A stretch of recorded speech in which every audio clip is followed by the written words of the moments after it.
Je parlerai de ta bonté, de ta fidélité.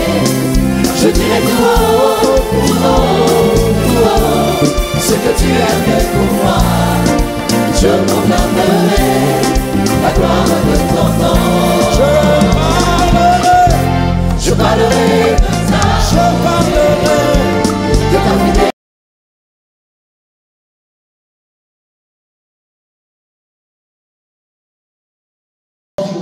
On est assis au même niveau de banc, mais on n'a pas la même spiritualité, on n'a pas la même condition d'onction. Pourquoi? Parce que chacun cherche son intimité avec les autres. Au même niveau de banc, mais on n'est pas au même niveau spirituel.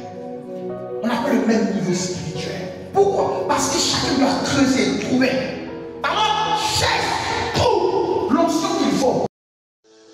Il m'a pris de très loin, très loin, très loin, pour m'amener plus loin. Il m'a pris de très loin, très loin, très loin, pour m'amener plus loin, plus loin, plus loin. Béni soit Dieu, le Père du Christ Jésus, notre Seigneur.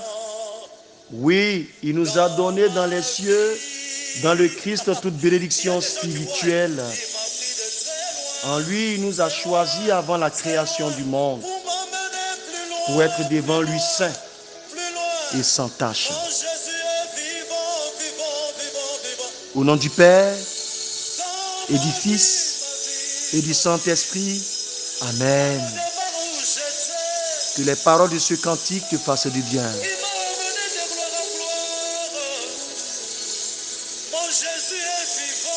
Par amour, il décidait dès ce moment qu'il ferait de nous ses fils par Jésus-Christ et pour lui. Écoute-moi, Jésus t'a tiré de très loin. Regarde un peu dans le rétroviseur de ta vie, il t'a pris de très loin. Aujourd'hui, tu es une bénédiction pour ta famille. Que Dieu te bénisse.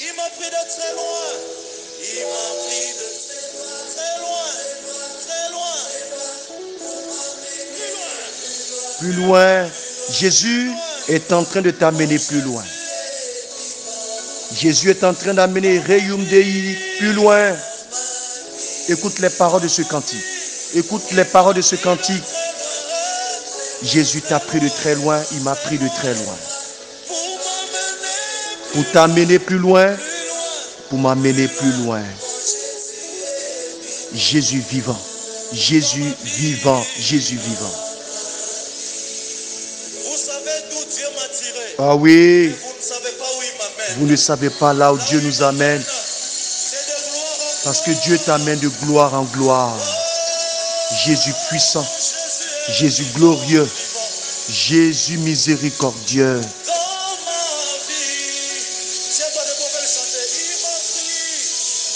Si tu as la possibilité, ouvre les deux mains en signe d'abandon. En signe d'abandon. Et dis à Jésus de t'amener plus loin. Parce que Jésus est vivant.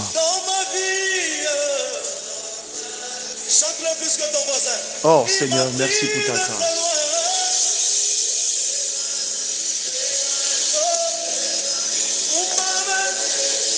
Merci Jésus.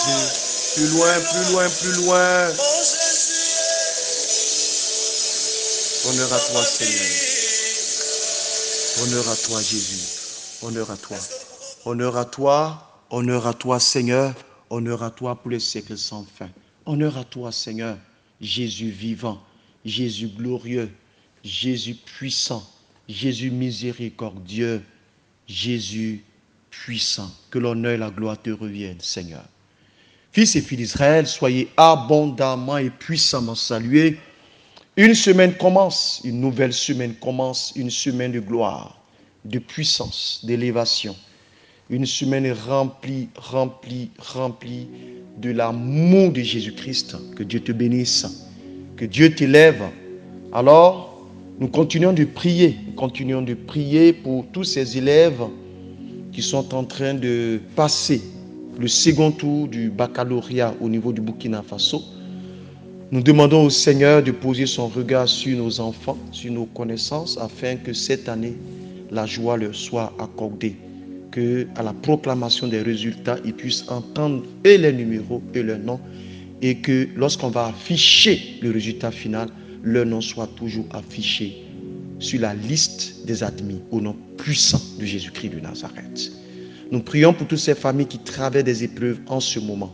Que Dieu vous fortifie. Nous pensons à la famille Go au niveau de Orodara. Que Dieu vous fortifie. Que Dieu vous fortifie. Que Dieu vous fortifie afin que lui-même puisse donner lumière dans toutes ces épreuves que vous êtes en train de traverser. Que Dieu fortifie votre foi. Communion de prière. Bien-aimés frères, bien-aimés sœurs, aujourd'hui, l'enseignement que nous allons partager est un enseignement de taille. Le thème, les 7 vérités lors d'une tempête spirituelle. Les 7 vérités lors d'une tempête spirituelle. Gloire à Dieu.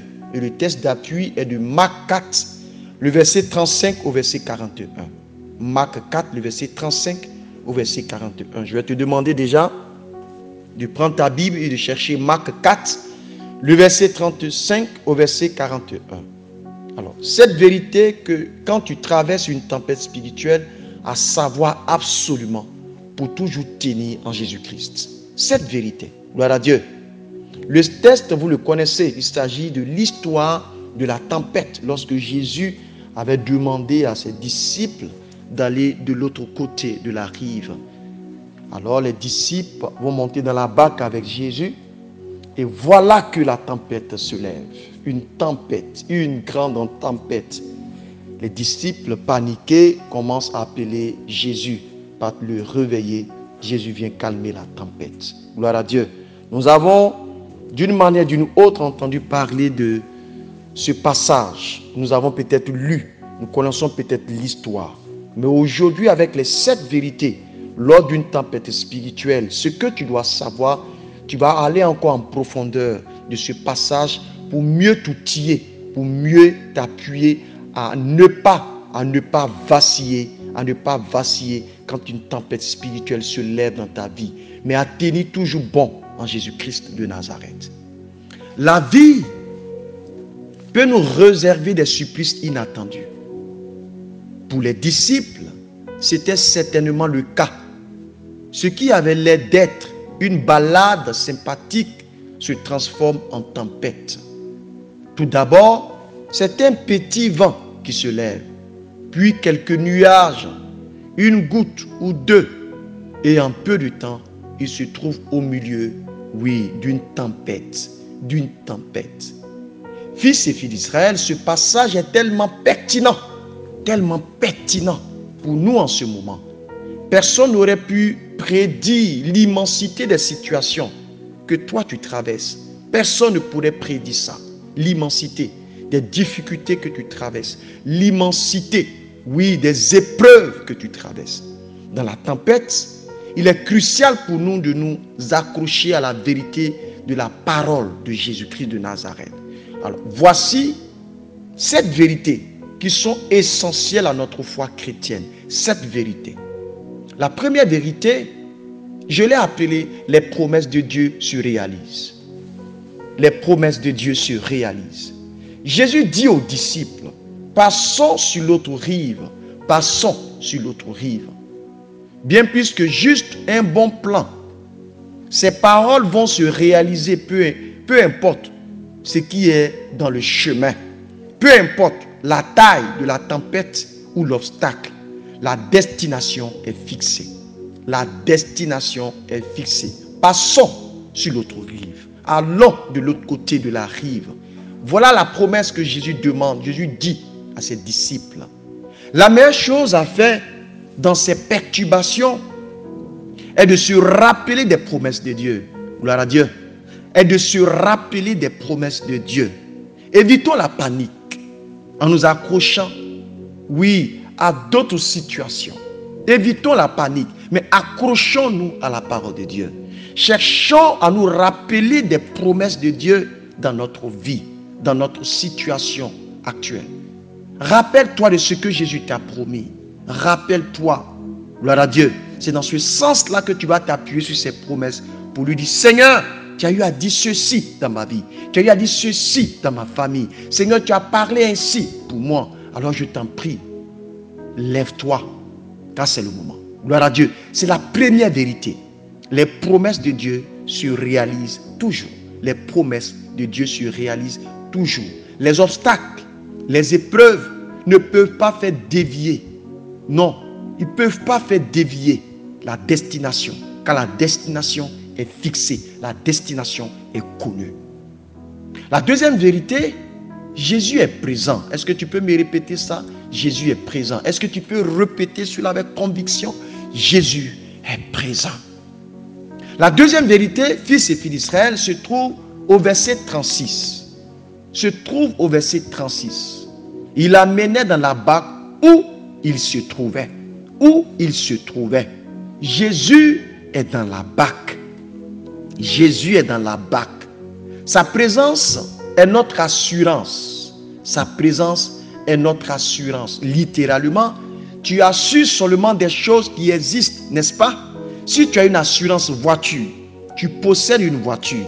De la même façon, sa présence est l'assurance que Jésus est là. Bien plus présent encore que la tempête passagère. Je me demande combien de temps les disciples ont mis pour réveiller Jésus. Franchement, le disciple qui a eu l'idée ingénieuse d'aller chercher, d'aller réveiller Jésus, mérite une médaille. Il mérite une médaille. Parfois, la tempête nous pousse à nous agiter dans tous les sens, alors que nous devions rechercher la présence de Jésus avant tout. Soyons rapides à le trouver. Soyons rapides à le trouver. Car lorsque la tempête se lève, si la foi n'est pas solide, nous paniquons. Si la foi n'est pas solide, nous paniquons. Alors, il va falloir rester concentré. Rester concentré sur Jésus. La tempête peut te pousser à t'agiter. Les obstacles peuvent te pousser à t'agiter. La situation difficile de ton foyer peut te pousser à t'agiter. Peuvent te pousser. Ces situations-là peuvent te pousser à t'agiter. Peuvent te pousser. Souvent même à renoncer à ta foi. Mais écoute-moi. Tiens bon. Tiens bon. Nous devons rechercher la présence de Jésus avant tout. Soyons rapides à le trouver. Soyons rapides à le trouver. Cherchons rapidement à le réveiller. Cherchons rapidement à le réveiller. Car il est présent. Il est présent où? Il est présent dans la barque. Il est présent dans ta famille. Il est présent dans ta vie. Jésus est présent dans ta vie. Il est présent dans ta vie. Jésus, il est présent. Il est présent. Sa présence est notre assurance. Sa présence est notre assurance. La troisième vérité, Dieu est toujours au contrôle. Dieu est toujours au contrôle. Toujours au contrôle. Dieu est toujours au contrôle. Est-ce que tu peux répéter? Dieu est toujours au contrôle. Dieu est toujours au contrôle. Toujours au contrôle. Tu as remarqué la non-réponse à la question cruciale des disciples. Maître, cela ne te fait rien que nous soyons en train de mourir? Voilà la question qui a été posée à Jésus. Voilà la question qui a été posée à Jésus. Maître, cela ne te fait rien que nous sommes en train de mourir? Nous sommes en train de périr? Le ton est monté à bord. C'est sûr. Et dans cette phrase, je sous-entends les pensées des disciples. Tu as perdu le contrôle, Jésus, n'est-ce pas? Est-ce que nous allons pouvoir nous en sortir?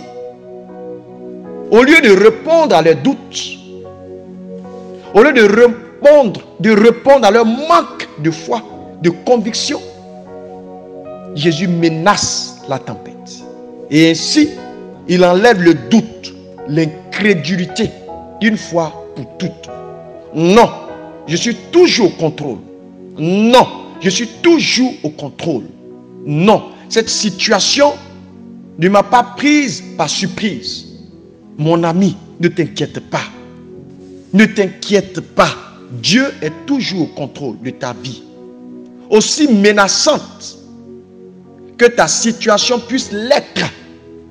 Femme, aussi menaçante que la situation de ton foyer puisse l'être, aussi violemment que les vagues s'abattent sur toi, rien n'échappe à son contrôle. Rien n'échappe à son contrôle. Rien n'échappe à son contrôle. Mon ami, ne t'inquiète pas. Dieu est toujours au contrôle. Aussi menaçante que la situation financière que tu traverses, aussi menaçante que la situation financière que tu traverses, aussi menaçante que les vagues s'abattent sur toi, rien n'échappe au contrôle de mon Dieu, car Dieu est toujours au contrôle. Dieu est toujours au contrôle. Toujours au contrôle. Et cette troisième vérité, tu dois la conserver et la garder dans ta vie. Chaque jour que tu te lèves, dis-toi, Dieu est toujours au contrôle de ma vie. Dieu est toujours au contrôle de ma vie. Ma soeur, écoute-moi, ne t'inquiète pas. Ne t'inquiète pas. Dieu est au contrôle de ta vie. Aussi menaçante que l'âge qui est en train de... Tu prends de l'âge, je veux dire, ta situation puisse être comment compliquée. Écoute-moi, les vagues ne peuvent pas s'abattre sur toi et Dieu ne va pas dire quelque chose. Dieu va se manifester. Rien n'échappe à son contrôle. Rien n'échappe à son contrôle. La quatrième vérité, les éléments sont soumis à l'autorité de Dieu. Les éléments sont soumis à l'autorité de Dieu. Jésus dit, silence, tais-toi. Deux mots qui changent l'agitation en accalmie. Agité et calme. Agité, calme. Silence, tais-toi. Les éléments sont soumis à l'autorité de Dieu. Pourquoi? Car c'est la voix du Créateur qui retentit. C'est la voix du Créateur qui retentit. Les vagues et le vent connaissent cette voix. Ils se rappellent que Dieu est suprême, car c'est lui qui les a créés. C'est lui qui les a créés. Les vagues et le vent ont reconnu la voix du Créateur qui a retenti. Alors, ils se sont calmés. Ils se sont calmés. Si un étranger trouve que mes enfants sont trop bruyants, quand nous faisons les courses, quand souvent ils disent taisez-vous, l'effet ne va pas être immédiat. Quand un étranger dit à un enfant calme-toi, l'effet ne va pas être immédiat. Écoute-moi. Mais quand le père s'adresse à son enfant, l'effet est immédiat. L'effet est radical. Pourquoi? Parce qu'ils connaissent la voix de leur père. Jésus l'a dit, les brebis connaissent la voix du berger. Ils connaissent la voix du berger. Ils connaissent la voix du berger. Et voici la mauvaise nouvelle pour la tempête. Dieu n'est pas seulement au contrôle. Il a l'autorité sur elle. Donne-moi un puissant amen. Est-ce que tu peux me donner une offrande d'amen? Est-ce que tu peux me donner une offrande d'amen? Est-ce que tu peux lever la main droite comme ça? Lève la main droite. Lève la main droite et dis, Dieu n'est pas seulement au contrôle de ma vie. Répète encore, Dieu n'est pas seulement au contrôle de ma vie. Il a l'autorité sur ma vie. Alléluia. Reprends encore, il a l'autorité sur ma vie. Alléluia. Tu lèves encore la main et tu proclames avec moi. Dieu n'est pas seulement au contrôle des difficultés que je traverse. Il a l'autorité sur les difficultés au nom puissant de Jésus. Reprends avec moi. Dieu n'est pas au contrôle de la situation compliquée que je traverse. Il a l'autorité sur cette situation compliquée. Reprends avec moi. Dieu n'est pas seulement au contrôle de l'épreuve que je traverse. Il a l'autorité sur l'épreuve. Il a l'autorité sur l'épreuve. L'autorité sur l'épreuve. Dieu te bénisse richement. Dieu te bénisse abondamment. Dieu te lève. Demain, nous allons continuer avec les 3 autres dernières vérités lors d'une tempête spirituelle. Dieu te lève, Dieu te protège. Dieu te bénisse richement et abondamment. Richement et abondamment. Pardon par cette information. Alors, j'ai reçu plusieurs appels, plusieurs messages de personnes par rapport à la dîme, par rapport à la dîme. Nous avons déjà donné l'enseignement, un premier volet, un deuxième volet, voilà. Et puis nous avons récupéré l'audio pour que nous puissions envoyer ça sur Facebook et sur YouTube. Donc il y a eu tellement de partages, que le nom de Dieu soit béni, que le nom de Dieu soit élevé. Alors les différents messages que nous avons reçus, il y a des personnes qui demandent à ce que, voilà, on puisse mettre, je vais dire, la prière pour payer la dîme, voilà, pour qu'eux ils puissent avoir cette prière. Nous allons faire l'effort de mettre cette prière-là pour que vous ayez le document pour pouvoir payer vos dîmes. Et il y a une autre question, il y a une autre suggestion qui est venue parce qu'il y a des paroisses qui disent qu'ils n'ont pas besoin de la dîme. Écoute-moi, s'il y a une communauté de clercs, une paroisse, des prêtres qui disent qu'ils n'ont pas besoin de la dîme, amen. Nous, ici à Soubaka, on a besoin de la dîme. Nous, on a besoin. Nous, on a besoin de ça. Que Dieu te bénisse. Que Dieu t'élève richement et abondamment. Que Dieu te bénisse richement et abondamment. Richement et puissamment. Dieu te bénisse. Demain, pour la suite de cette vérité. Dans ma vie, Si cet enseignement t'a fait du bien, partage-le pour faire du bien, enfant de Dieu. pour m'amener plus loin. Car Jésus va t'amener plus loin. Jésus est vivant. Puissante communion de prière.